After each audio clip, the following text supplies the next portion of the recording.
What's going on, everybody, and welcome to the channel. Today we are checking out the SHRC's SH2. It is a 1080p Wi-Fi FPV GPS RC quadcopter ready to fly. So let's open up the box and check it out. All right, here we go. Here's the quadcopter itself, and it is looking pretty nice. Kind of reminds me of the Hubsan style quadcopters. There's GPS written right on the top. Nice black finish, nice and shiny. There's some eye looking like decals on the top, as well as a clear plastic. I do believe there's an LED light inside. I'm not sure. When we turn it on, we'll find out. There's the Wi-Fi FPV camera, and it's supposed to be a tilt adjustable camera. You could tilt adjust the angle, but what I found was there's a couple of blobs of hot glue placed on the inside, so it is not really adjustable anymore. And the reason why I think they did that was to stabilize the camera so it doesn't vibrate and cause jello effect on your video. So looking on the bottom here, there's a little square cutout supposedly. I'm not sure what that is. It could be for an optical flow sensor. It's just a square. Maybe the camera could have been in there, but this is a GPS quadcopter. Unless you are flying indoors, you don't really need to have optical flow sensor here in the outdoors, so we're going to rely on GPS for position hold. Here's an on and off switch right on the back for the power, and in the back we have the battery bay. Here's the battery real quick here. It is a 550 milliamp 7.4 volt battery. I'm not sure about the flight time. It's supposed to give you perhaps maybe about 10 minutes of flight time, looking like 550 milliamp 7.4 volt. Should be right about there, 10 to 12 minutes, but we'll find out. Just slide the battery right in here, click it into place, and since we have the on and off switch, we are good to go right now. All right, so looking at the bottom of each of the motor pods, there's a little clear plastic. In the front we have some blue ones, in the rear we have some red ones. So whatever the LED light is, I'm thinking it's clear LED light on the inside. We'll see blue lights in the front and red lights in the back. There's a little bit of thing sticking onto that dust cover LED light fixture, and it is sort of a urethane piece. It is for landing, and it will stick that landing nicely, so that is really nice. All right, so taking a look on the arms, you see that there's an antenna sticking out on this side and another antenna sticking out on this side. So they have protruded the antennas to the outside of the quadcopter, which is good news. All right, so let's leave the quadcopter right on the box there and look at some of the stuff we get. We got the instruction manual, but there's a problem with this instruction manual. It is completely in Chinese, so kind of had to figure out what this was all about, and the remote control diagram with all of the functions were in Chinese as well. The only thing that was usable in here was the QR code to download the Wi-Fi phone app, and the phone app I believe was called I'm not sure. I'll tell you in a minute when I open up the app itself. I kind of forgot what the name of the app is. Anyway, there's the instruction booklet for you. And to charge up your battery, here's the USB to the 2-cell balance cable to charge up your battery, and it took me about good 1 hour to charge it up. However, the LED light inside of the US dongle portion will be blinking away, and it will turn solid once it is finished charging, so that is really nice. Here's a bag of goodies. This contains the prop guards, and there's some screws to put the prop guards on, as well as a screwdriver and a full set of props, so that is really nice. All right, so taking a look at the remote control here, very familiar looking remote control with the phone clip on the bottom. You just pull it out and it's spring loaded halfway down, but if you're not going to use your phone, it serves as a nice little finger grip for your non-using fingers here. The antenna itself, again, on these toy grade quadcopters are not real antennas, guys. It's just for looks, so don't freak out if I fly my quadcopter with the antennas folded down. Speed control button over here. You can change from speed 1 and 2, and photo and video button on the right side. Short press it takes a photo, long press it takes a video. Headless mode button on the left top, and return to home button on the right top. power on and off. We got the GPS on and off button. This button over here is to calibrate the gyros, and this button over here is to calibrate the compass, and this is a GPS quadcopter.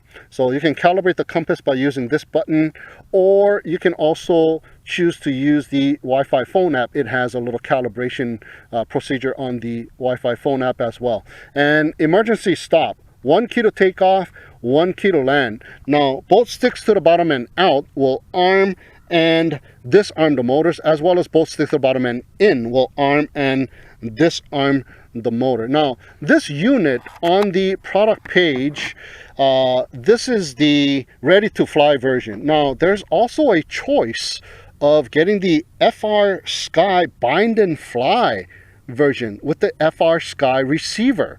So I'm not sure if that one does not come with this remote control, and it comes with the FrSky receiver instead. So you bind it to your FrSky transmitter like your Tyrannus. So that is kind of strange, and that is something new, but it does have two options on the product page. So the control distance on this thing with this remote control is supposedly 300 meters, and the FPV distance with the Wi-Fi phone app is set to be 100 meters. All right, so let's go for a little demo flight with the SHRC's SH2 GPS.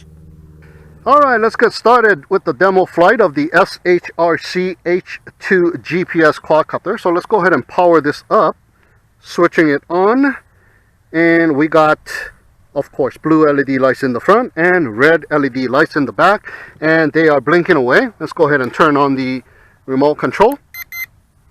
All right, just by turning it on, you are now bound. You don't have to do that throttle up and down thing. Now, in order to calibrate the compass of the quadcopter, you can either use this button and then use the gyro calibration, or you can use the Wi-Fi phone app. So I'm going to go ahead and choose to use the Wi-Fi phone app. So let's get the phone app started. All right, going into the settings, going into the Wi-Fi section of the settings, and I'm being connected from a previous connection the night before. It is called the HRGPS network, and we are connected, and the app is called the SHRC GPS. All right, let me go ahead and hit it and let it start, and let me turn on my screen recording. All right, screen is recording, and that is the interface here. You can either choose help or you can hit go fly. I'm gonna hit go fly and see if it turns on, and we got FPV. There we go. All right, we got live feed. All right, so there's a lot of functions on this app itself.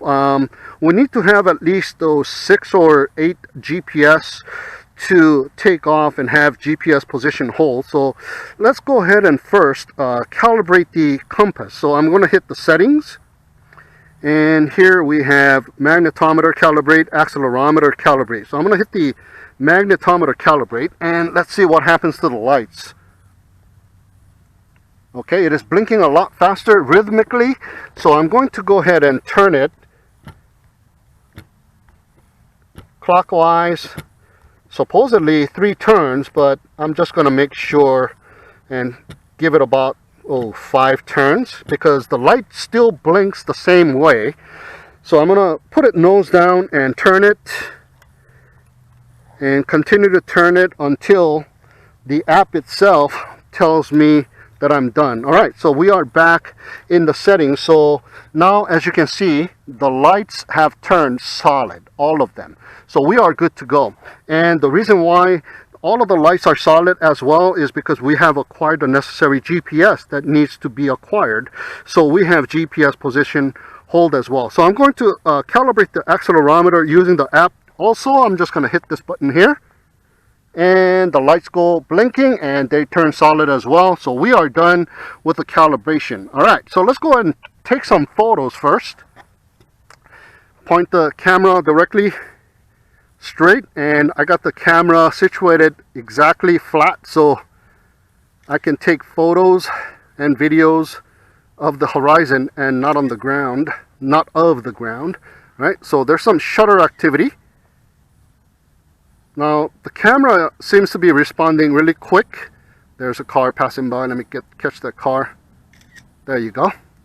And here's my car. And beautiful sunny day. Okay, one more photo. This way. Photo of the horizon that side. One more. Landing pad. And let's see, the table and the landing pad together in one more photo there. All right, so taking some photos.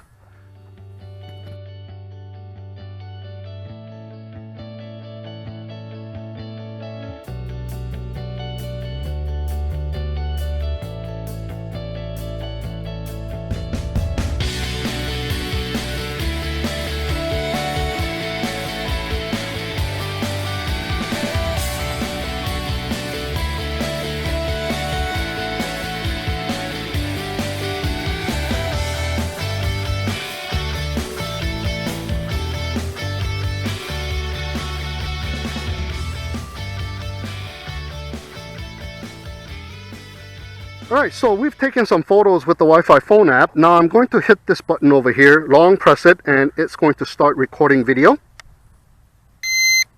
And as you can see, the video icon has turned yellow and the counter has activated. Alright, so let's put the iPad on the table right here and check out the quadcopter. We are good to go. We have calibrated everything and we are bound and all that stuff. So let's go and check it out. One key to take off and land, and let's see if that works without arming the motors first. Nope. So you're gonna have to arm the motors, either both 6 to the bottom and out, and then do that again to disarm both 6 to the bottom and in, and do that to disarm as well. So alright, so let's go ahead and arm the motors and hit this one key to take off. Alright, there you go. One key to take off. All of the lights are solid, and look at that. It is holding position. So we have GPS position hold. Very quiet too. These props are very quiet props. Like blades. Alright, so let's go and check it out here. And let's hit that one key to land and see if that works. There you go. I can still redirect it and make it land where I want it to land. And it did come down rather fast, but slow enough for you to still maneuver its path down. So let's put it right on the H there. That'll be the takeoff spot. So that is now the new home point. All right, so let's arm it. There you go. One key to take off.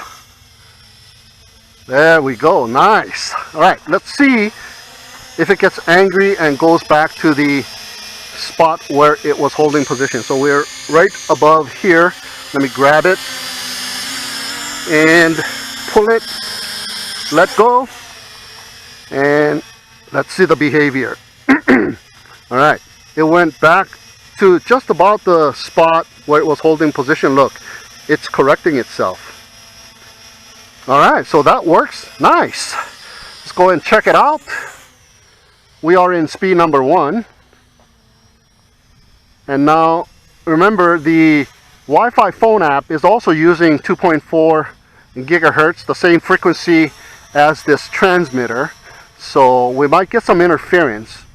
But so far, the controls on the remote control doesn't seem to have any lag or delay or anything like that, or interference.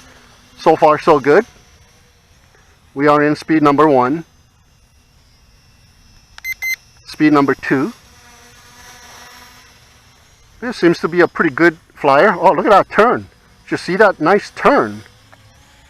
Oh, look at that. Nice banking turn in speed number 2. I went down in altitude a little bit. Hey, pretty nice. All right, let's go and push it out right about here and check out the return to home. I'm going to go ahead and press this button over here. And it is rising up in altitude, and the transmitter is giving off a beep as well. Oh, it's making a beeline back really quick. And there you go. We are right above the landing pad, and it is starting to come down.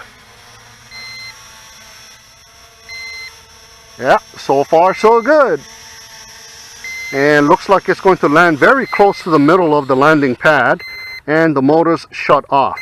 Nice. Okay, cancel the return to home. Get rid of the annoying beep. Place it back in the center of the landing pad and rearm the motors. Alright, I'm just gonna manually take off this time, and there we go. And this time what I'm gonna test out is the fail-safe return to home. Now I don't know whether or not it has low voltage return to home because I couldn't read the instruction booklet. Everything is clearly marked, so it was very easy to figure out, but things like that I couldn't really decipher. Alright, so I'm going to turn off the remote control, simulating fail-safe. Alright, let's see what happens. It's going to take a little while before it realizes that it has lost connection. Hopefully it takes some action. Whoa, that is quite a while. Oh wow. This is taking a long time. It is leading me to believe this thing doesn't have fail-safe return to home by turning off the remote control. Yeah, it is still hovering, and it is not taking any action at all, guys. Oh, come on, SHRC. You need to have placed fail-safe return to home on a GPS quadcopter. Yeah, it is holding position even though there's some breeze activity, and it is not returning, guys. So we do not have fail-safe return to home on a GPS quadcopter, which is one of the basic things that you should have that work on a GPS quadcopter. That's why you have a GPS quadcopter. So turning it back on, and the light is blinking. Am I being reconnected? No, I'm not being reconnected as well. Oh my goodness. Oh wow, that is not good news at all. Alright, let me go and, oops, there's the connection. It beeped a couple of times, but I don't have any control over the quadcopter at all, guys. Check it out.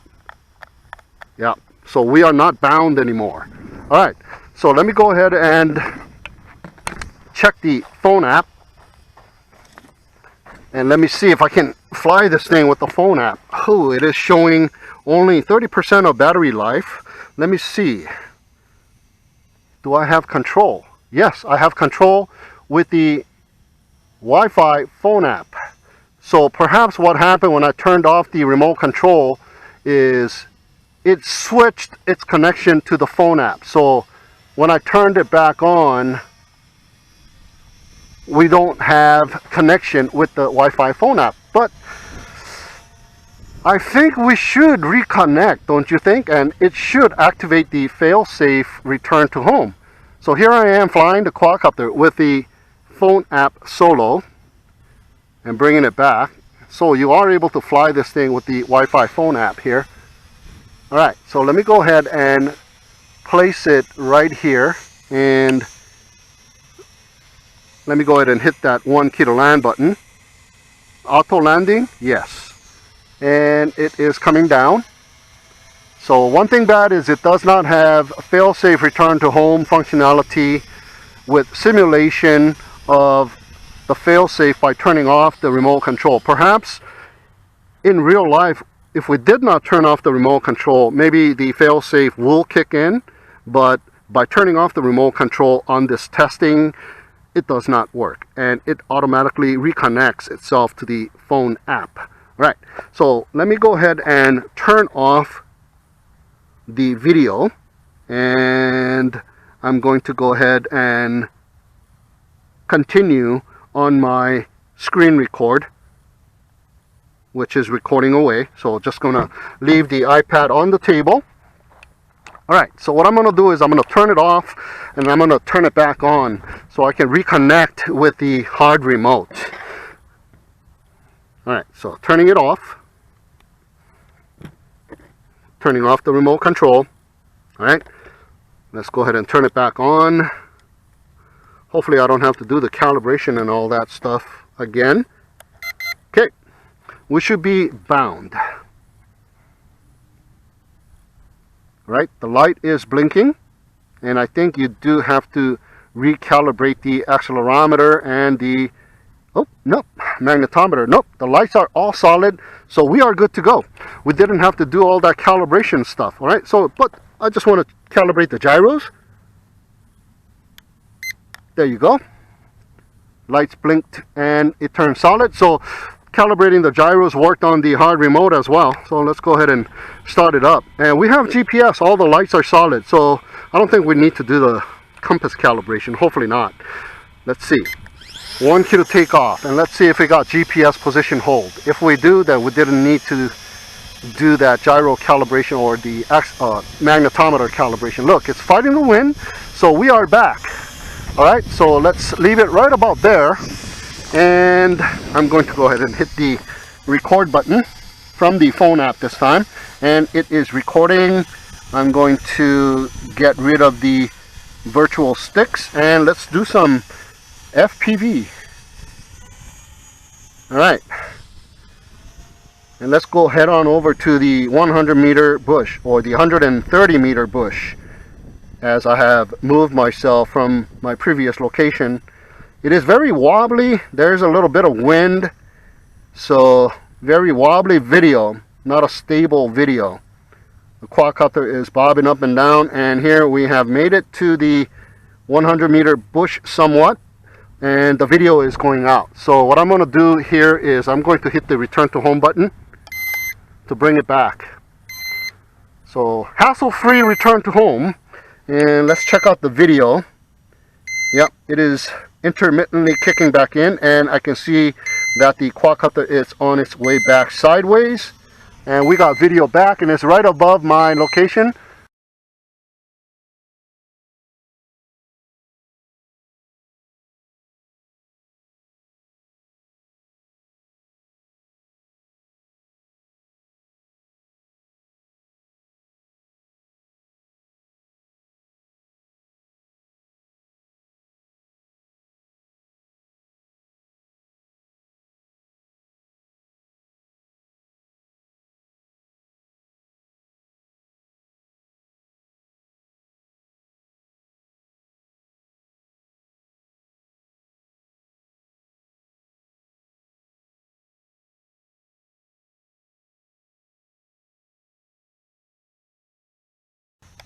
I'm going to hit that button again to cancel the return to home procedure and take control back with the remote control. Nice. All right, so we are able to do a little bit of FPV, but it is a little wobbly because of the wind, and we are able to go right about 100 meters.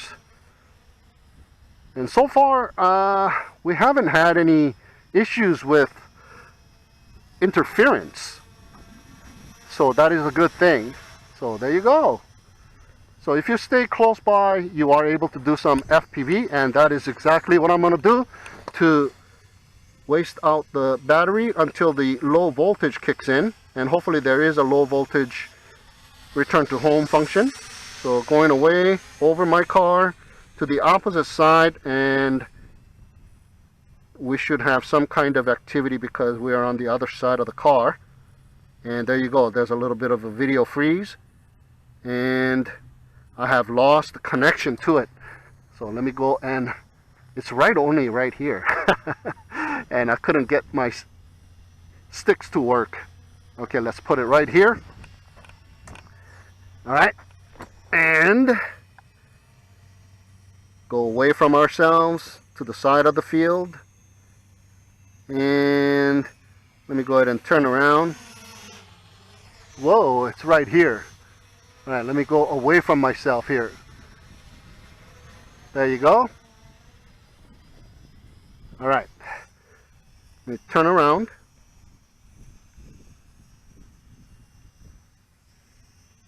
Oh, it is coming down, and it has landed itself.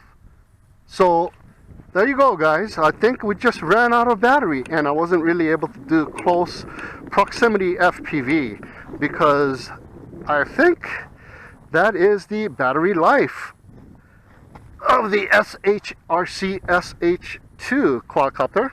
And the front light is blinking as well as the rear light is blinking. All right, so that is the flight time of the SHRC's SH2 GPS quadcopter.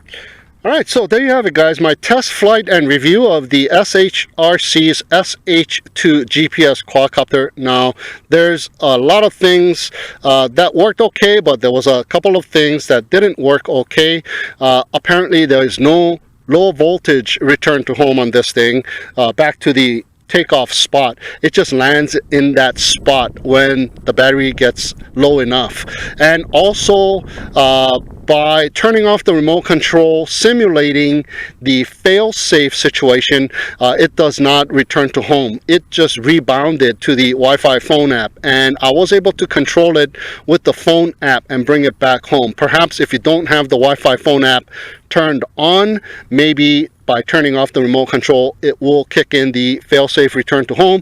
But this is a Wi-Fi FPV GPS quadcopter. It should have worked. All right, so there's a couple of things that didn't work. So it is not a very polished GPS quadcopter, not for a beginner. That is, you might lose this quadcopter if you go away. Like they say that control distance is 300 meters. You go away 300 meters and you lose connection to it and it doesn't return to home, then you got a problem. You're going to have to traverse that 300 meters and find your quadcopter and perhaps bring it back with your Wi-Fi phone app if you get close enough and connect with your Wi-Fi phone app, or you have to find it. So that is one of the negatives about this quadcopter. And since it is a GPS quadcopter, that function should have worked. All right, there you go, guys. That is just about it for the SHRC's SH2 GPS quadcopter. Thank you so much for tuning in and watching. Have a great day, and we'll see you again next time.